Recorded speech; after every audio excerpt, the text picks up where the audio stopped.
Ionosphere क्या है? Ionosphere पृथ्वी के ऊपरी वायुमंडल का वो क्षेत्र है जिसमें गैस जो एटमॉस्फेयर में होती है, वो सारी गैसें सूर्य की अल्ट्रावायलेट किरणों को और जो एक्सरे विकिरण है इन सब को रोक देती हैं, क्योंकि वो इलेक्ट्रिकली चार्ज हो जाती हैं और उससे कुछ फ्री इलेक्ट्रॉन बनते हैं और आयन बनते हैं। ये जो 50 किलोमीटर से लेकर 30 माइल की ऊंचाई से लेके 1000 किलोमीटर तक जो आयनोस्फीयर फैला होता है, और इसमें मेसोस्फीयर और थर्मोस्फीयर का कुछ हिस्सा शामिल होता है। हम आयनोस्फीयर के बारे में स्पेशली इसलिए पढ़ रहे हैं क्योंकि ये हमारे लिए बहुत इम्पोर्टेंट है, स्पेशली संचार को लेकर। तो ट्रोपोस्फीयर के ऊपर होता है मेसोस्फीयर, मेसोस्फीयर के ऊपर थर्मोस्फीयर है, और हम मेसोस्फीयर और थर्मोस्फीयर के बीच की बात कर रहे हैं। इसका इम्पोर्टेंस रेडियो संचार में सबसे ज़्यादा आपको समझ में आएगा, क्योंकि लंबी दूरी के संचार के लिए बहुत इम्पोर्टेंट है। जो आयन, जो चार्ज्ड पार्टिकल्स हैं, वो रेडियो तरंगों को रिफ्लेक्ट कर देती हैं पृथ्वी की तरफ वापस।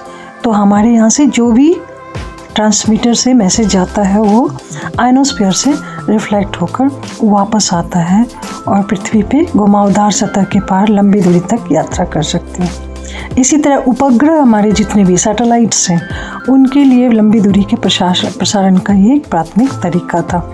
शुरू में इसी से यूज होता था। ऑल्सो हानिकारक विकिरण जो अल्ट्रावायलेट, एक्सट्रीम अल्ट्रावायलेट रेज है, उसको भी आयनोस्फीयर वो एब्जॉर्ब कर लेता है, अवशोषित कर लेता है, जिसकी वजह से पृथ्वी पर जीवन सुरक्षित रहता है।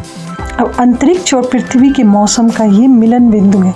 मौसम की जो सारी चीज़ें होती हैं वो ट्रोपोस्फीयर में होती हैं, और ट्रोपोस्फीयर के बाद एयर की लेयर धीरे धीरे थिन होती जाती है। तो स्पेस वेदर का जितना भी सिचुएशन देखना है वो आयनोस्फीयर से एब्जॉर्ब किया जा सकता है। जैसे कि सोलर रेज रिफ्लेक्ट हो रही हैं, इंसुलेशन कितना हो रहा है, तो जीपीएस सिस्टम से सारे नेविगेशंस उसका पता चल जाता है इसी आयनोस्फीयर से।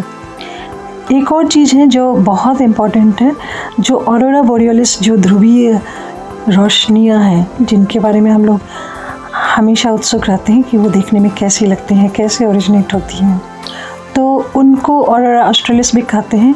ये घटना वो आयनोस्फीयर में ही होती है, और वहीं पर ये रंगीन रोशनियाँ उत्पन्न होती हैं, क्योंकि उस समय सूर्य से जितनी भी आने वाली किरणें होती हैं, जो एक्सट्रीम एनर्जी वाले पार्टिकल्स हैं, वो आयनोस्फीयर में वो गैस के परमाणु से टकराते हैं, क्योंकि एयर का पार्टिकल्स थिन है लेकिन एयर है, मौजूद है, तो उसी जगह पे वो पार्टिकल्स स्ट्राइक करते हैं और अलग तरह का रिफ्रैक्शन होता है लाइट का, और जिसकी वजह से ये कलरफुल लाइट्स क्रिएट होती हैं। जो हमारा अंतरिक्ष स्टेशन है और जितने भी हमारे सैटेलाइट्स हैं, वो आयनोस्फीयर के ही लोअर पार्ट में वो पृथ्वी के चारों तरफ चक्कर लगाते हैं, क्योंकि यहाँ तक संचार संभव है। यहाँ से वो मैसेज पृथ्वी की तरफ भेजना पॉसिबल है। आयनोस्फीयर इस तरह से प्रकृति के लिए क्या है, एक नेचुरल ढाल है, और हमारा जितना भी कम्युनिकेशन है उसका रिले सेंटर है, और इसलिए ये हमारे ग्रह का एक महत्वपूर्ण और गतिशील हिस्सा है।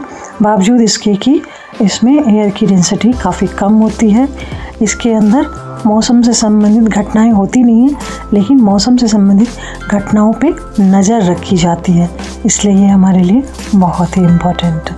वीडियो कैसा लगा ज़रूर बताइएगा। Thank you.